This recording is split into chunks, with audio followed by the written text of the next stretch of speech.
Ils ont manifesté toute la journée à Bruxelles, dans une atmosphère tendue. Un texte qui créerait une concurrence déloyale selon eux. Sur le Mercosur, nous considérons que le compte n'y est pas et que cet accord ne peut pas être signé. Le report de la signature en janvier est vécu comme une première victoire. C'est la cohérence de l'Europe et c'est une Europe qui protège son agriculture et ses producteurs. Elle est confiante de pouvoir convaincre les agriculteurs de l'accepter. Elle m'a ensuite demandé si nous pouvions patienter une semaine, 10 jours, voire un mois tout au plus. L'Italie adhérerait alors à l'accord. Du côté des pays du Mercosur, tout est réglé. Les vraies voix Sud Radio. Et les voix que vous avez entendues dans ce jingle, c'est Emmanuel Macron et le président du brésilien Lula. Et nous sommes en compagnie de quelqu'un qu'on connaît bien sur Sud Radio, Jérôme Adou, président du salon Les Pyrénéennes et des abattoirs du Comminges, éleveur de blondes d'Aquitaine, comme naisseur engraisseur. Alors le salon Les Pyrénéennes, je le rappelle, c'est le salon de l'agriculture des Pyrénées. C'est tous les 3 ans à Saint-Gaudens. C'est un événement incontournable, une fête, où il y a les agriculteurs français, espagnols et andorrans. Rappelons que Andorre, c'est là qu'est né Sud Radio il y a quelques décennies. Bonsoir Jérôme. Bienvenue Jérôme. Bonsoir Philippe, bonsoir Stécie. Alors, les propos d'Emmanuel Macron qui dit doctement hier, finalement en janvier, on va peut-être pouvoir signer un petit quelque chose. Comment vous le vivez, vous, en tant qu'éleveur ? Très mal, parce qu'on pense, il nous méprise, de toute façon, lui et son gouvernement. On n'a plus confiance en eux. On avait participé au blocage il y a 2 ans à la 64. Est-ce qu'on a redémarré maintenant ? Alors je rappelle pour les auditeurs, la 64, c'est l'autoroute qui va de Toulouse à l'Espagne côté Pays Basque. Parce que les Parisiens ou les Marseillais ne savent pas automatiquement. Il a placé.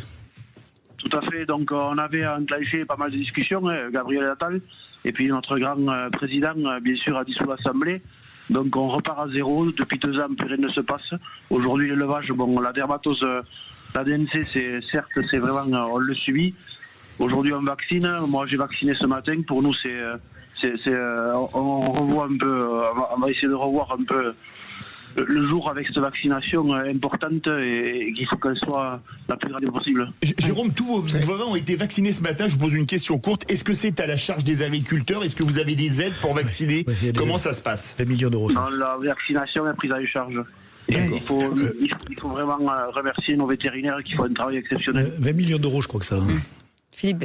Jérôme, je voulais vous demander le report qui apparemment est décidé par le gouvernement, est-ce qu'à votre avis il est purement formel ou est-ce que ce report pourrait aboutir à quelques changements dans le Mercosur ou pas du tout ? Non, mais aujourd'hui, on pense, nous, agriculteurs, éleveurs, que c'est de l'enfumage. Parce qu'aujourd'hui, on a l'agriculture qui finit tous les ans par rapport au monde entier, la plus sanitairement la meilleure, avec les meilleurs produits, tous les produits sont vraiment d'une qualité extraordinaire, et on va importer de la merde de ces pays-là, qui ne respectent aucune réglementation que l'on a nous en Europe et nous en France, bien sûr. Eh ben bougez pas Jérôme, il y a Sonia qui voulait réagir tout de suite au 0826 300 300. Philippe sera avec nous dans un instant, Michel, Sébastien. Sonia, bienvenue sur Sud Radio. Bonsoir. Bonjour à tous. Vous vouliez réagir ? Vous allez bien ? Eh ben oui, je vais réagir. Eh ben moi, je supporte les agriculteurs. Je reviens de la cueillette, d'une petite ferme, et je voudrais faire un petit coup de gueule aux Français qui tirent toujours. En fait, c'est toujours on tire dans les pattes, et si on peut tirer vers le bas plutôt que de tirer vers le haut, il y en a un peu assez. Et je pense que oui, les supermarchés, tout ça, on peut pas faire sans aujourd'hui, malheureusement, mais on peut avoir sa petite pierre à l'édifice, sa petite goutte d'eau. Alors on va vous dire, j'ai pas le temps. Moi, ce que j'entends beaucoup, c'est j'ai pas le temps. Eh ben moi non plus, j'ai pas le temps. Je travaille. C'est de l'argent. Oui, mais nous on n'a qu'un seul salaire. Mais on fait notre petite goutte d'eau dans l'océan en fait de ces hypermarchés. Quand vous allez en hypermarché, vous avez même plus envie d'acheter. Moi, je me dis, là, j'ai voulu acheter des chocolats soi-disant artisanaux, et puis vous voyez qu'il y a de la poudre d'insectes. Vous dites, mais qu'est-ce que vient faire de la poudre d'insectes dans des chocolats artisanaux ? Voilà. Le goût est meilleur. On retrouve du goût. Et il y a une satisfaction de l'avoir fait soi-même. Oui, on va rassurer les Français, c'est thérapeutique d'aller cueillir un peu. d'aller au contact aussi des gens qui travaillent la terre ou qui élèvent les animaux.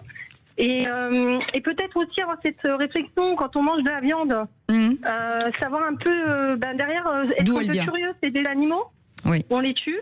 Quand on voit la quantité de nourriture qu'on jette, alors tout ça pour ça, voilà. Donc je mange peut-être un peu moins, mais je préfère manger un peu moins, mais mieux. Allez, bougez pas, Sonia. Philippe est avec nous. Côté santé. Voilà, côté santé, on est gagnant. Bougez pas, Sonia. 0826 300 300, c'est Philippe qui nous appelle de Dordogne. Bonsoir, Philippe. Bonsoir, Philippe.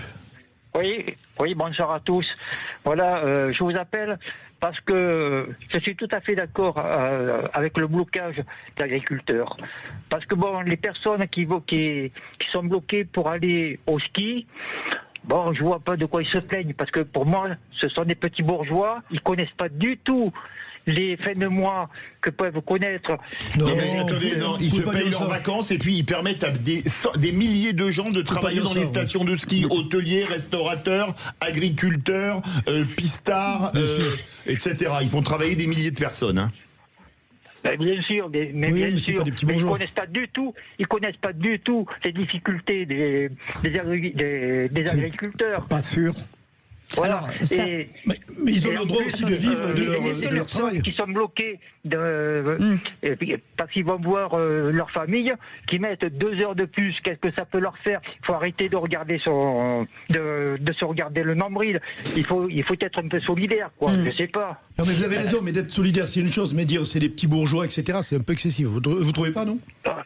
Non, parce que quand même, parce que ça coûte quand même un certain prix de se payer une semaine à la neige, et c'est pas n'importe qui peut se le payer. C'est pas un agriculteur qui va se le payer. Cher monsieur, c'est pas non plus les plus riches, croyez-moi. Allez. Je vous arrête, il y a des agriculteurs qui peuvent se le payer, hein. Pas tous, mais Philippe. Ce sont des très gros agriculteurs, pas des petits agriculteurs. Ouais. Alors, restez avec nous, Philippe. Bougez pas. 0826 300 300. Sébastien est avec nous. Bonsoir, Sébastien. Vous nous appelez de Marmande. Bienvenue sur Sud Radio. Bonsoir. Bonsoir. Bonsoir. Je suis agriculteur. Oui. Je suis pas tout à fait d'accord avec le monsieur qui vient de parler. Philippe. Avant. Vous avez le droit. Oui. Moi, je pense que c'est des gens qui travaillent tous les ans, tout le temps. Et ils ont droit à une semaine de vacances comme beaucoup de monde. Alors il disait, il s'est mal exprimé au début. Il disait, on peut attendre 2 heures en allant au sport d'hiver. Voilà. Là, je suis tout à fait d'accord avec lui. On peut attendre 2 heures. Moi, je suis pour les blocages. J'ai bloqué. Aujourd'hui, je serai plus à continuer à bloquer, à laisser passer les gens pour qu'ils partent en vacances. Par contre, arrêter tous les camions. Oui. Ah, ça c'est une solution. Sébastien, vous bougez pas parce que ça sonne tellement au standard. 0826 300 300. Michel est avec nous. Bonsoir, Michel. Bonsoir Cécile, bonsoir Philippe et bonsoir les vrais voix. Bienvenue. Merci pour votre émission. Merci. Merci à vous. Vous avez le sourire de temps en temps à la fin de la journée, ça fait du bien. Quel que soit, même si le sujet est très sérieux. Merci. Moi, pour faire vite, parce que je sais que vous avez du monde, moi je suis ancien agriculteur, entrepreneur de travaux agricoles à Magès dans les Landes. Et c'est en fait la situation d'aujourd'hui, c'est une juxtaposition de beaucoup de choses qui durent depuis 92, je pense, avec l'apparition de la PAC. Souvenez-vous, on faisait geler les 10% de la surface. Allô, Michel. Alors, Michel, la PAC, ça date d'avant 92, mais je crois que 92-93, vous voulez parler des accords de Blair House sur l'agriculture entre l'Europe et les États-Unis, notamment. Oui, c'est ça. Qui ont fait changer la PAC. Des subventions et du gel des terres. Et et puis là, on a. Moi, quand je me suis installé, c'était des quintaux multipliés par un prix. Aujourd'hui, c'est des subventions, et si on enlève les subventions aux agriculteurs, on ne peut plus vivre, quoi. Ouais. Et pour moi, c'est une aberration. Merci de votre témoignage, Michel. Restez avec nous, 0826 300 300. C'est Christiane qui est avec nous. Bonsoir, Christiane. Bonsoir, Christiane. Bonsoir. Je voulais dire 2 choses.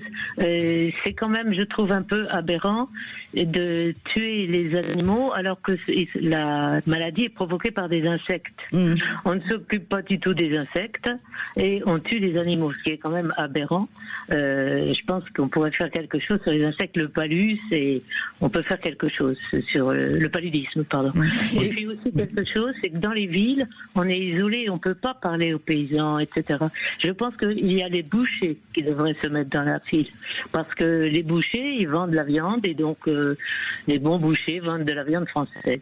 Voilà, donc il faudrait mettre plus les bouchers. Moi j'ai parlé aux bouchers, mais il faudrait parler aux bouchers. Merci pour votre témoignage. Le problème c'est le coût du produit. J'entendais tout à l'heure une dame qui disait je préfère manger moins, acheter des produits de meilleure qualité. J'entends, on peut même manger bio, ça coûte très cher, mais c'est réservé qu'à une élite, des gens qui peuvent permettre de se payer.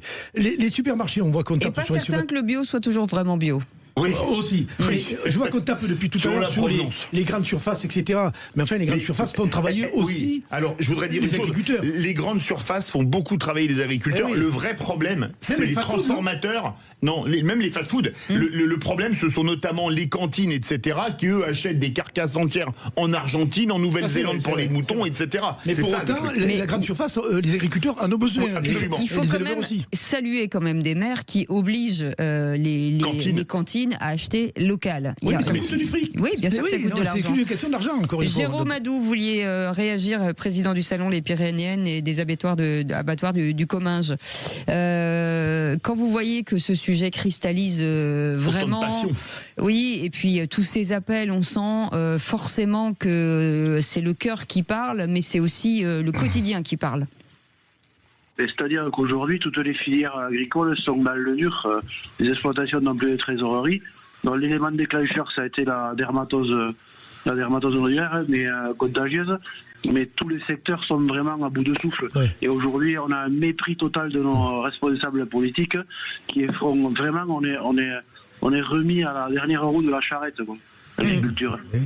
On nous empêche de produire avec cette surréglementation. Aujourd'hui, il faut qu'on demande pour curer un fossé, pour tailler un arbre, pour tailler une haie, pour faire les épandages de nos effluents fumiers lisiers. On crève de cette paperasse. On nous empêche de produire. Nous demandons que de produire et de vivre de notre métier. C'est ça. Restez avec nous, Aurélien, 0826 300 300. Bonsoir Aurélien, bienvenue sur Sud Radio. Bonsoir Aurélien. Bonsoir, moi je suis un chef d'entreprise de la région parisienne. Je suis de tout cœur avec nos agriculteurs et je trouve que tout ce qui est dit là, ce sont des éléments de langage qui sont diffusés par nos gouvernants, tout simplement pour faire en sorte d'opposer les gens les uns aux autres. Et c'est très regrettable.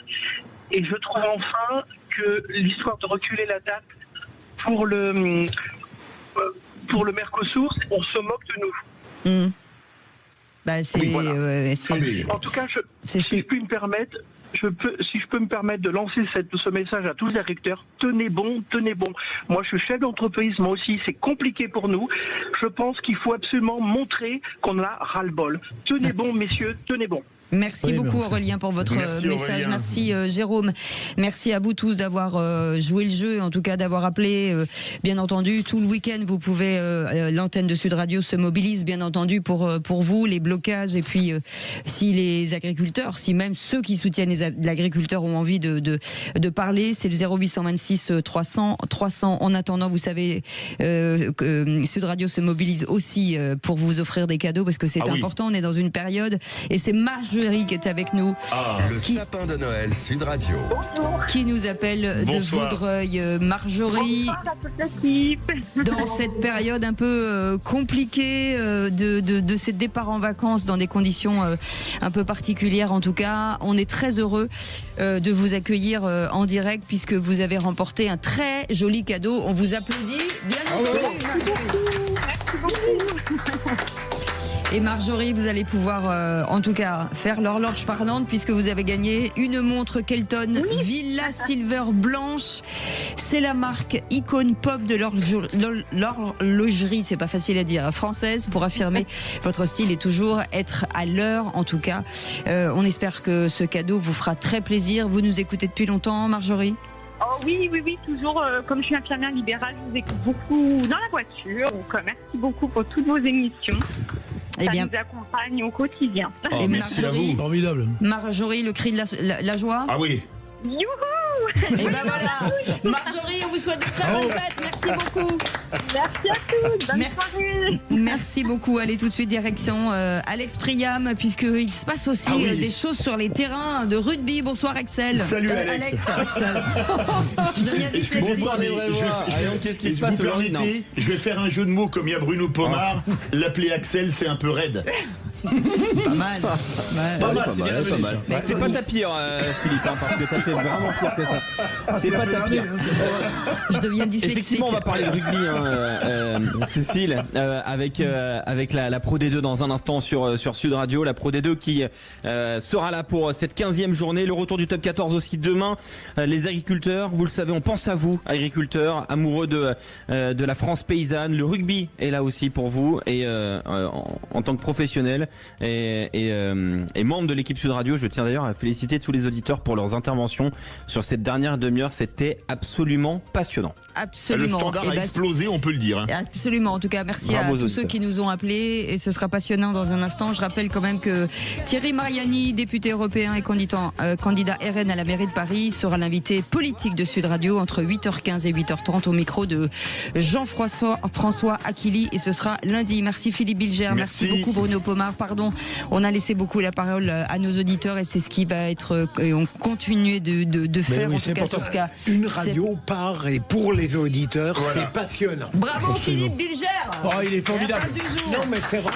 On vous souhaite les amis de faire très attention sur la route. On vous embrasse amis agriculteurs et on continue bien sûr le combat. On vous laisse le micro 0826 300 300 et puis nous on se retrouve lundi avec Philippe David et toute l'équipe. Merci beaucoup Maxime, merci beaucoup Zach d'avoir répondu au téléphone. Merci beaucoup François-Louis, merci Sidonie et merci Justine. On vous souhaite un très bon week-end. Faites attention à vous et on se retrouve lundi à partir de 18h. Salut.